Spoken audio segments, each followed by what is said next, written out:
Settlement करून उपमुख्यमंत्री पण बारामती तशी सोपी नाही. तिसऱ्याच दिवशी सुनेत्रा पवारांचा शपथविधी, तर त्याच तिसऱ्या दिवशी पवारही मैदानात होते.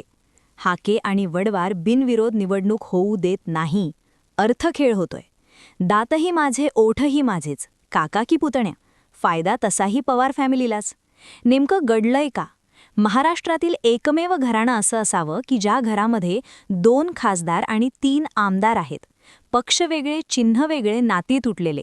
एक सत्ताधारी पक्ष म्हणून तर एक विरोधक म्हणून.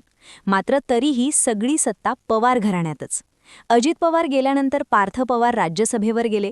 पुन्हा शरद पवार राज्यसभेवर गेले. सुनेत्रा पवार यांची निवडणूक बिनविरोध काढली जाणार. इकडे सुप्रिया सुळे केंद्रामध्ये खासदार आहेत. म्हणजे 3 खासदार आणि जवळपास 2 आमदार अशा पद्धतीची स्ट्रॅटेजी आखणारं एकमेव घराणं म्हणजे पवार घराणं. आता बारामतीची निवडणूक बिनविरोध होऊ द्यायची अशा पद्धतीचा सूर सुप्रिया सुळे आणि पवार घराण्याचा आहे.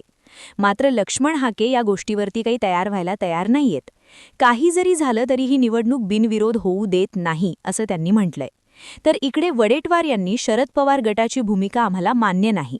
जर तिकडे राष्ट्रवादी लढणार नसेल तर आम्ही तिकडे निवडणूक लढायचा विचार करू. पवार विरुद्ध पवार निवडणुका यापूर्वी झाल्यात. ही जागा राष्ट्रवादी पक्षाकडे विलिनीकरण हा विषय होता तेव्हा काँग्रेसशी चर्चा केली नव्हती. आता निवडणुका होत आहेत. सुप्रिया सुळे म्हणाल्या सुनेत्रा वहिनींविरोधात कसा उमेदवार देणार? त्यांची भूमिका महाविकास आघाडी म्हणून मान्य नाही.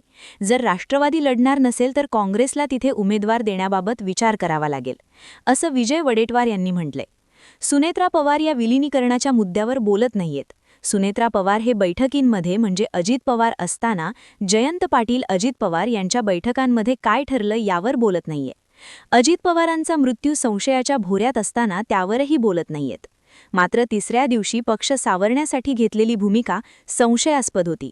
त्याच दिवशी शरद पवार हे सुद्धा निराधे पात्रावर गेले होते. तिथलीही चौकशी केली होती. अर्थात सुनेत्रा पवार आणि शरद पवार दोघेही एकाच वेळी ॲक्टिव्ह झालेत. त्यामुळे हा दिसतोय तसा खेळ नक्कीच नसणार. याबाबत तुम्हाला काय वाटतं कमेंट करा, व्हिडिओ शेअर करा आणि तुमचं मत आम्हाला कमेंट करायला अजिबात विसरू